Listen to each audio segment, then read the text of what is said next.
It's up to you. Hi, my name is Matthew Rivera. I'm studying international studies and economics here at American University. Before I get to my question, I really just want to say thank you, because the younger generation really needs to hear the rise of religious fundamentalism and its relation to authoritarianism in the American context. It is really something that is in the shadows, taking younger people like myself into its guise to promote terrible things that you have mentioned in your speech. I really just like to say thank you. And I appreciate if everyone give a round of applause for how much this needs to be heard. So going into my question, I wanted to ask you, how can the younger generation like myself become conscious to the dangers of religious fundamentalism and how we could push back on it? Okay, can you hear me? Yeah. For some reason I'm not hearing it, but thank you for your question, and thank you for you. I mean, just being you, and I think I had the great fortune of having worked at Princeton University for 8 years, working with young people.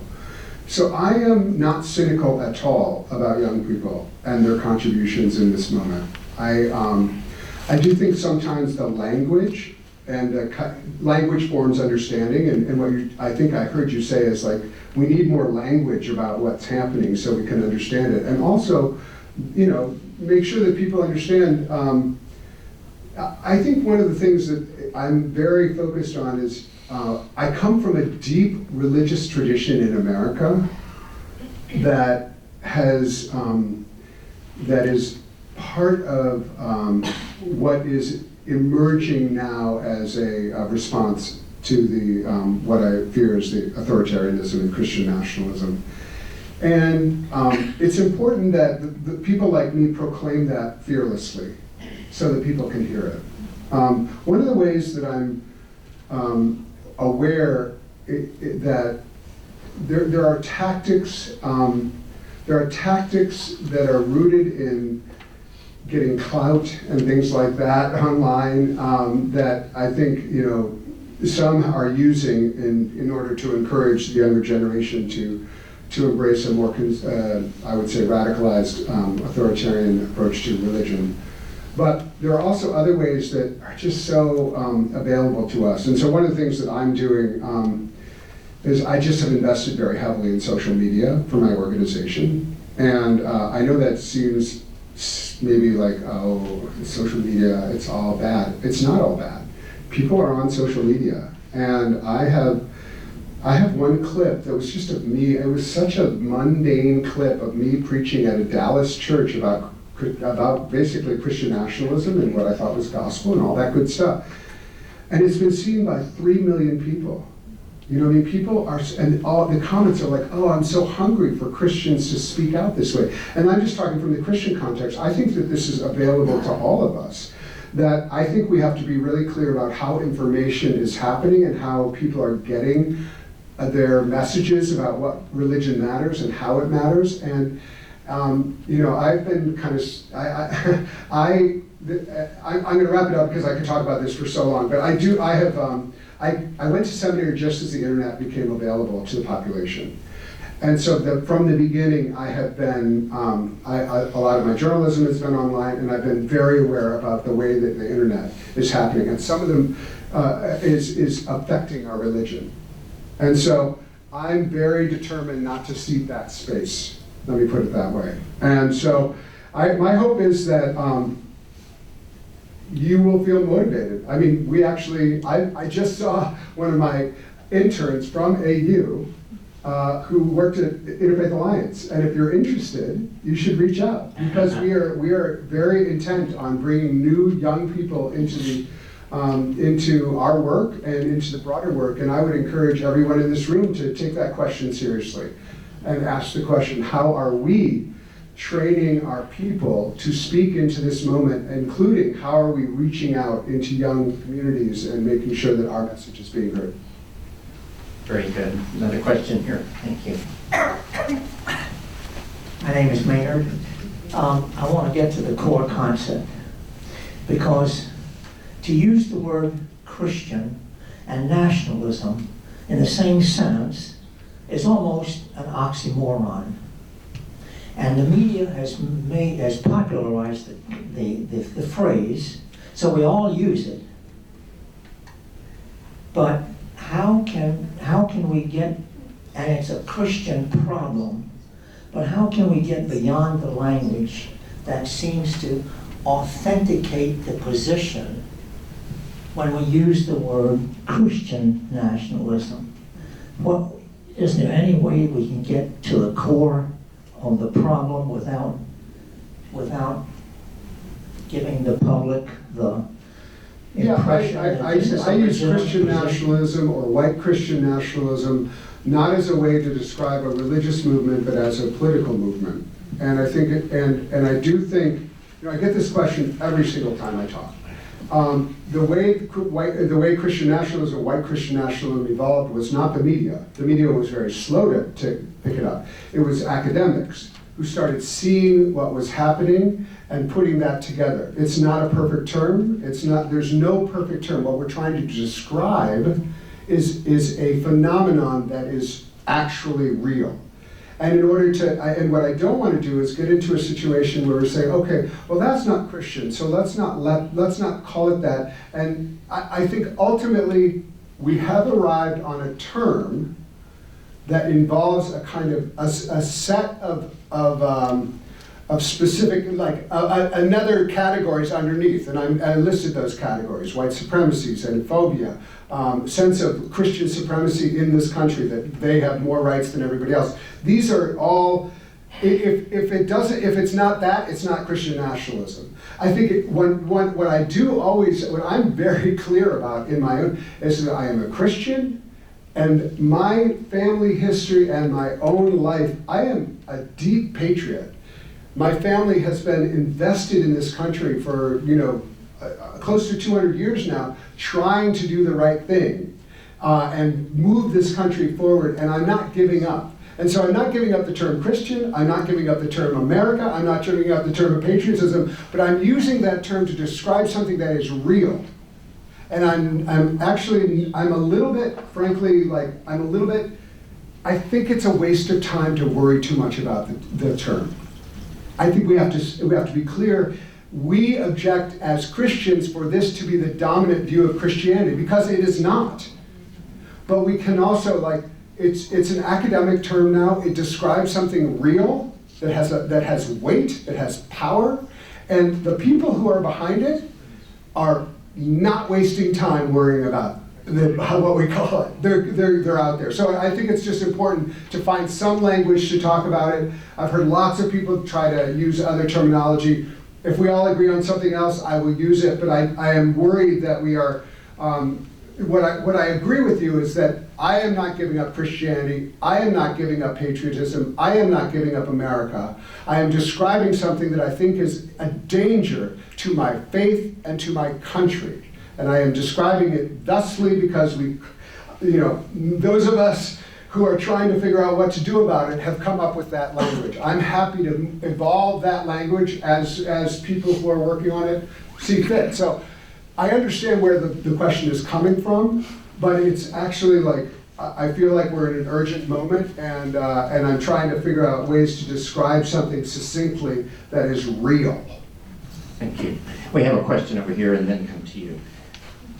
Hi, I'm Eric Doolittle. I'm the university chaplain here at American University. Oh, wonderful. Nice to meet you. Nice to meet you too. Yeah. By the way, I spoke at the 50th K Spiritual Life event. I was the keynote for that. We just had the 60th last week, so welcome back. So I was kind of I'm back at AU. So not to derail your question. No, that's fine. I need to meet you. I was very nice at that thing. So I need to make sure I meet your intern, because I didn't. What's that? The intern that you were just speaking that was here. I don't know them, so I need to make. Rose, her. She's a wonderful person. Yeah. I wanted to build a little bit on the great question that the AU student asked here.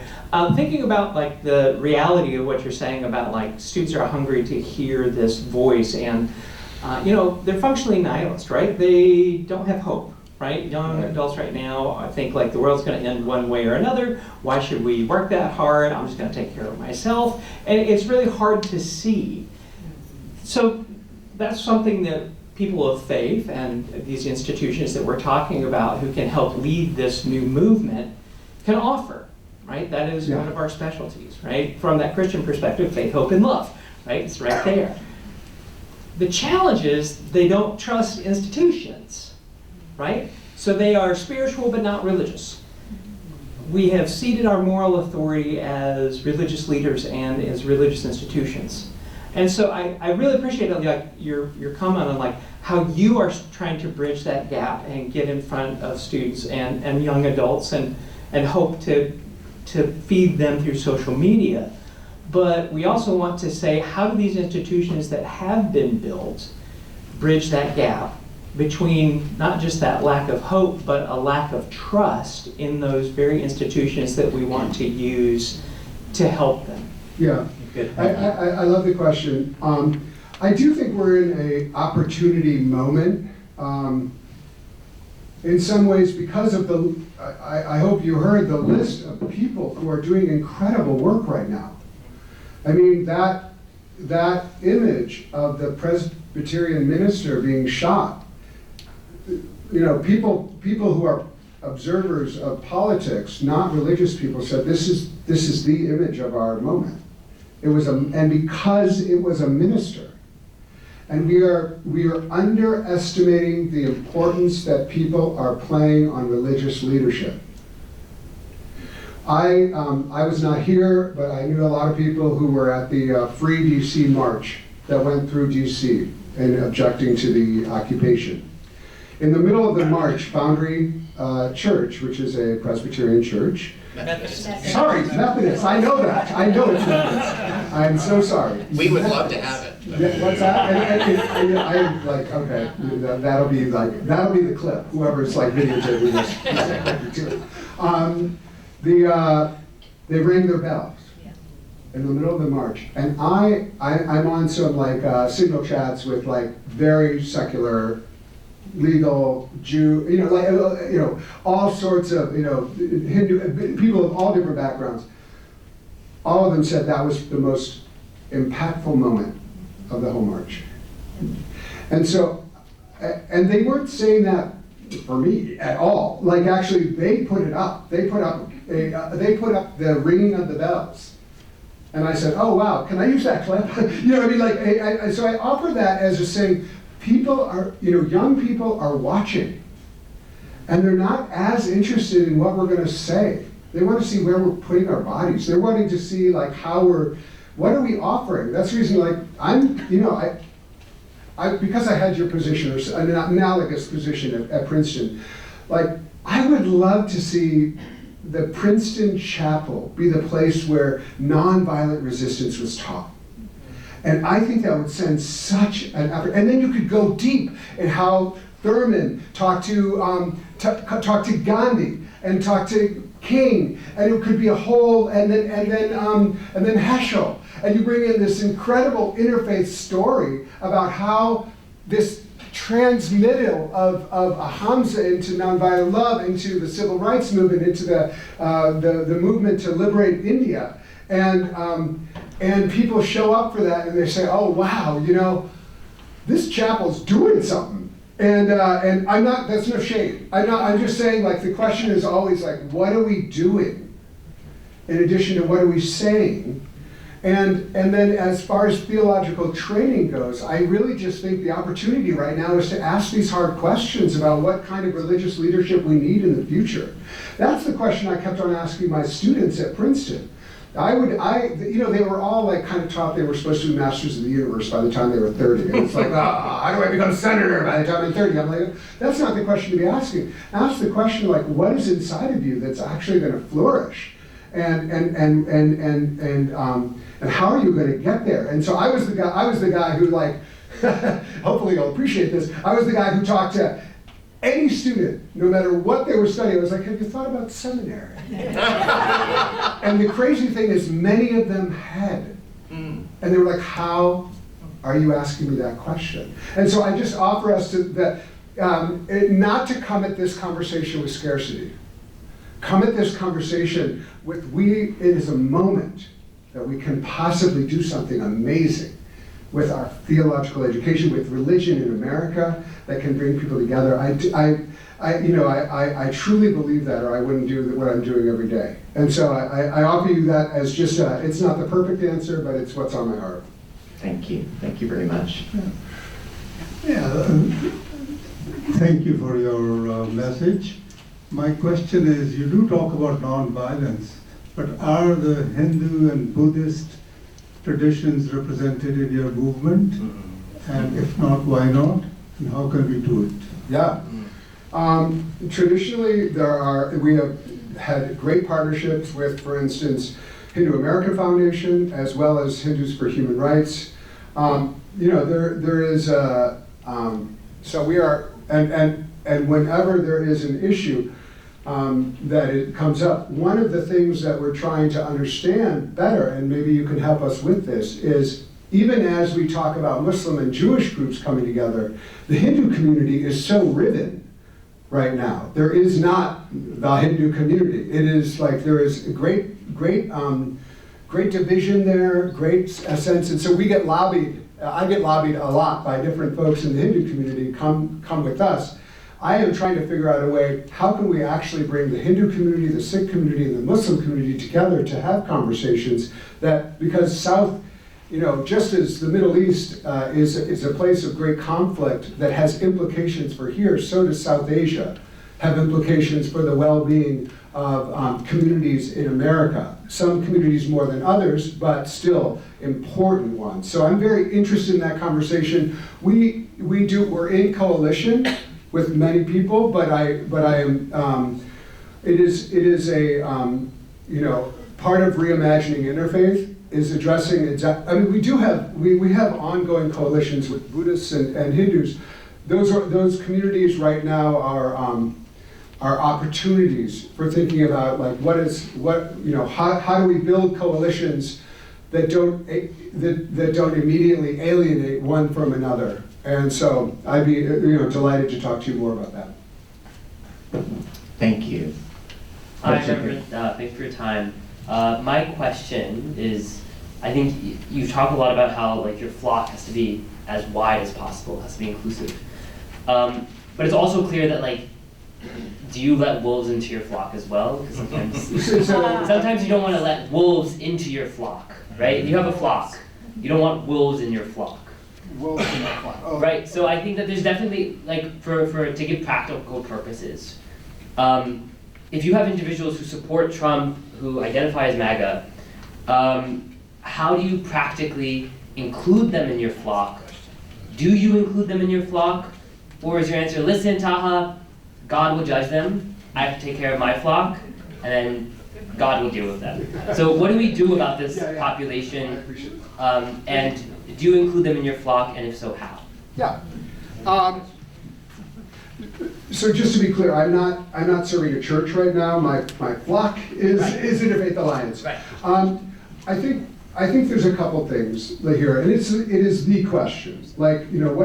How do we imagine a future where truly every American is welcome?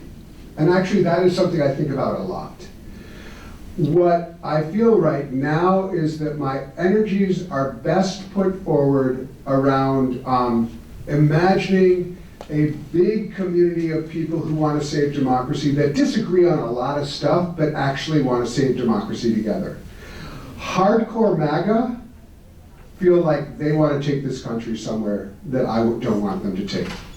And so I'm not, I think I have wonderful friends who are working so hard to bridge division. That's not my work right now. My work right now is to figure out how can I make the invitation wide enough to a future of America that includes very conservative Christians with whom I disagree on many issues, who I want to be able to live out their faith without them being able to control my life through their theology. And so I try to be very clear, we are not in the business of trying to dialogue or debate with hardcore MAGA people because it's just, they disagree completely with me. First of all, the Christians in that movement don't view me as a Christian, and which is fine. But all that said, here's what I think is so important, is that we've all changed in our life. We've all grown in our life. I continue to grow. I thought things 5 years ago that I no longer think. I just invite, and I'm not saying that like saying, MAGA's going to grow up and grow out of it. I'm not saying that. I'm just saying, let's try to continue have an authentic sense of the possibility of transformation of our society and invite the idea that people might change their mind. We've already seen, since January, about 20% of the American public have changed their mind on Trump with his current approval rating. And among Latinos, it's like 60% has gone down. People can change their mind, people can imagine something different. And what I think is really important when we continue to put in front of us, as we think about this work and as we think about interfaith work, is how do we continue to stay true to the America that values religious diversity, values racial diversity, truly that everyone is equal and has equal opportunity. How do we truly value these principles? And those are some things that I am not going to compromise on. But my vision of America includes very conservative Christians and Catholics and Orthodox, as well as Orthodox Jews and others. My vision includes white men. Kind of crazy that I might do that, but it does include, I think it's really important to put forth a vision that really is inclusive without compromising on some of the values that I think are core to the American project. I would be forsaking my country if I did that. So I think that's the way I like to frame it. My guess is that in this room there are people who disagree with me strongly. And I'm willing, and what I want to say there is like, thank you for being here. Thank you for listening to me. So at least you kind of like see, the other side is not totally crazy. You might think I'm crazy, you might think I'm bad for America, but I think showing up and a lot, I think is admirable and all of that. And let, hopefully we can continue to, but it's not where I put my efforts. And Interfaith Alliance puts our efforts in organizing people in local communities. So we were just in Boise, Idaho, for instance. In Boise, Idaho, where we have an Interfaith Alliance, we were there on the day we started a gathering. We brought together 70 faith leaders and civic leaders from different faith traditions, a wide range, and it was the day that Charlie Kirk was shot. If anybody knows anything about Idaho, they take their guns very seriously there, and Christian nationalism is militarized there. So there was a palpable fear, and yet everybody was like, we've got to be together, we've got to show up with one another, we've got to commit to one another. And it was one of the most beautiful gatherings. And we had Muslims there, we had Jews there, we had Christians there, we had people who were conservative Mormons, LDS. We had people, LGBT, using all the letters of the rainbow. And it was so moving to me that the LDS were like, we have to be here with everybody else. And so that's the kind of, I just think it's so important that we show up in this moment because they know what it's like to live with a threat. And so I guess that's enough. Thank you. A question here. Thank you. My name is Victoria Barnett. I'm a fellow graduate of Union Seminary. And this was a wonderful talk. And I'm also one of the editors of the Bonhoeffer Works, so I do a lot. My question is more about what you said about social media. I've been upset for about 30 years now about how the national press covers the topic of religion and the issues you're discussing. I see a lot of flourishing in social media on that, but how important at this point in time do you think the national press is? Because they're influential in power circles. Yeah. I feel until that shifts in some way, I'm not sure that the grassroots stuff means that much, but I'm rethinking it, so I'd like to hear what you have to say. Well, I appreciate the question, and I first of all, thank you for doing what you're doing with Bonhoeffer. I'd love to know more about it, and one of the heroes, who I think was on, is another example, albeit in Germany, of someone who met his moment, tragically. So, I have a history in journalism, which was all online. So I studied, again, I did BeliefNet, which was the largest religion website for a long time, and we had like $60 million to build this huge website, which we did, and then we burnt through all the money, and it was done. Anyway, it was great and super fun. And then I started HuffPost Religion. I started HuffPost Religion while I was at Princeton. And I reached out to Ariana and I said, you're not doing religion, and I can do it for you. And she said, great, I love that, let's do it. And we became the largest religion website by far in America. And what I did there is that I platformed voices that were not being heard. So I launched it with voices from all these different communities that the mainstream media had a Rolodex that was very limited. And so it was really important to me to actually expand the idea of whose voice mattered in religion. And so that's it's a big part of my life. And I have to say, I spend a lot of time with that, but I also come from a position of someone who's been an editor and who has waited for the good stories. And journalism doesn't happen because they're like, hey, they're out there like dun, dun, dun, dun, dun. It happens because people pitch them good stories that make sense, that they think people will read. For us it was like, will this click? And a lot of times, we had a lot of people who always wanted to tell the bad story about religion. And I was like, yeah, but actually, bad stories about religion do really well. Guess what does better? Good stories about religion. And I say all of that to say, well, I'll say two things. If you have a good story, let people know. And that's one of the, we got a lot of stories from social media. We would see people and it was like, oh, that's great. I still do that. I say, oh, that's great. I want to get that person on my podcast. I see that. So first of all, don't give up on social media.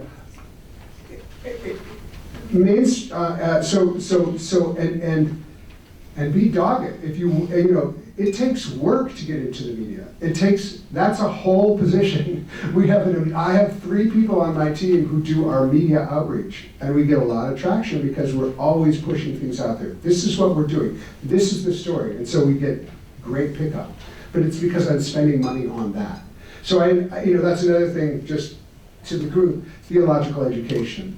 How are you preparing people who are preparing for the religion to understand the media world and how things happen in the media? So I used to speak a lot at seminaries and things about the media world and how it works.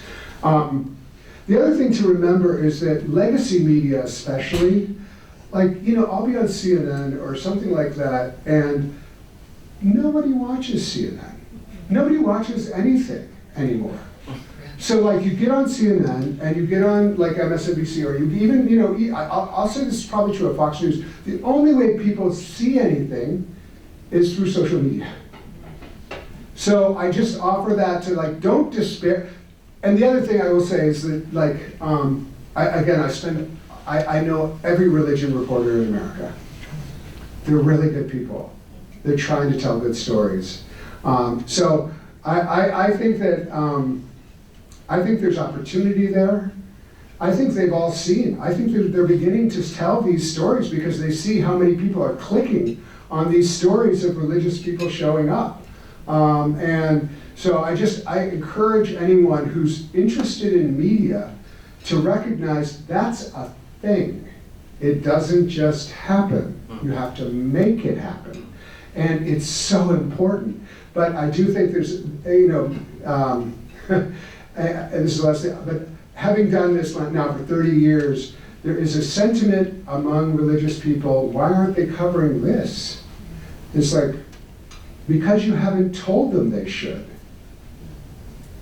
And also you haven't explained why it makes sense. So I just, and that's, I'm not no shade against you. I'm just saying, like, there is a way that we can be more proactive in our media cultivation.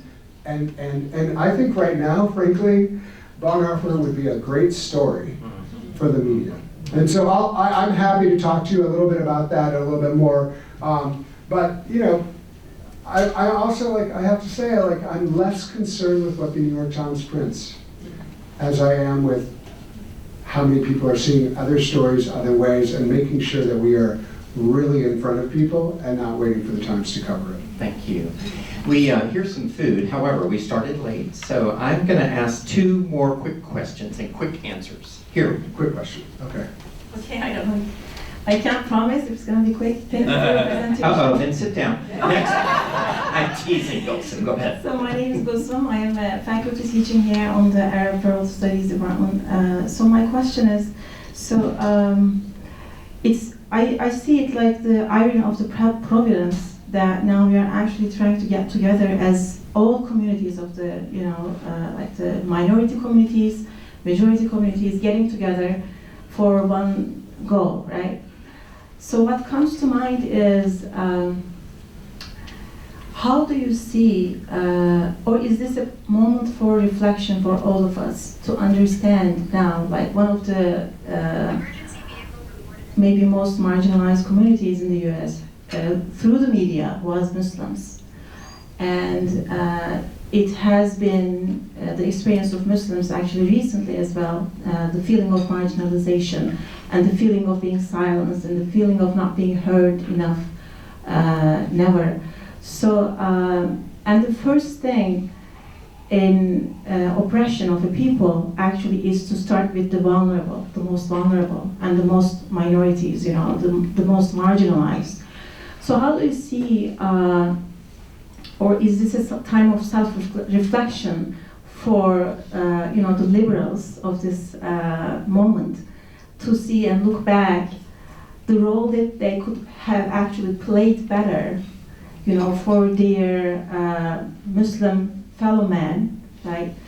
Being in this story of the United States altogether, please no offense, but I would have liked to hear when you talked like Martin Luther King, the rabbi, and the Mahatma Gandhi, where is Malcolm X, right? So this is a story of all of us, and a lot of times Muslims really feel like we're not there, we're not treated like we have been here, so I mean, it's just for me, it's like a time of reflection as people of interfaith.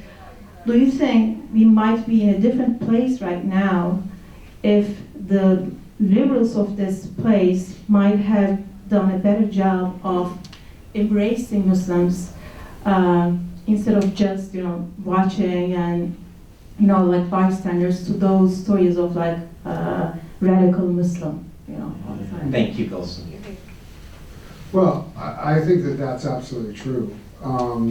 I think one of the opportunities in this moment is to really go deep into the experience of Muslims in America, and to recognize the specific marginalization of Muslims right now, and the specific ways that Muslims, frankly, are being scapegoated for a lot of what is happening right now. And so that is, again, part of what we're really fronting with the Reimagining Interfaith is what we have done has not been sufficient.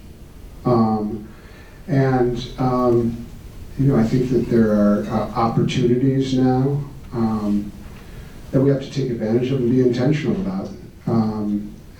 And again, it's the hardest moment for Muslims, I know, and for the Jewish community and for many Christian communities. People are not in, they're feeling very, very vulnerable, especially marginalized communities. And they're kind of, frankly, over it. And so the question is how can we actually show up for people? Right now, the Muslim community has specific needs and requests. I will also say, like, what is important for me is to be as engaged as possible with an open mind and listening carefully. I'll tell a story which just doesn't directly relate, but it's indicative, I think. When I first started at Interfaith Alliance, and Interfaith Alliance does a lot of work on abortion rights and LGBTQ equality. And I was meeting with the senior team at MPAC, which is the Muslim Public Affairs Council. And we were having a productive conversation about ways we can partner together. And I said to them, I know we're not going to partner on these kind of issues, and that's fine. And a young leader said to me, she said, don't assume anything about what we're going to do. You don't know the conversations we're having. Ask questions, don't assume. And that was really important for me to hear, because I was coming from a place of like, and I think this is important, we don't have to agree on everything to work together and be present to one another. I think that is a true thing. But also, like, ask questions. I know, that was one of the first, it was part of me going to a lot of different communities and asking questions about priorities and what they were really working on and how we could build coalitions together. And so I just offer that as like a moment of self-learning that has really stuck with me as a small thing, and which leads into the bigger thing that you're offering, which is ask questions. What does the Muslim community need right now? Be open to the truth of what that is. And so I thank you for your question.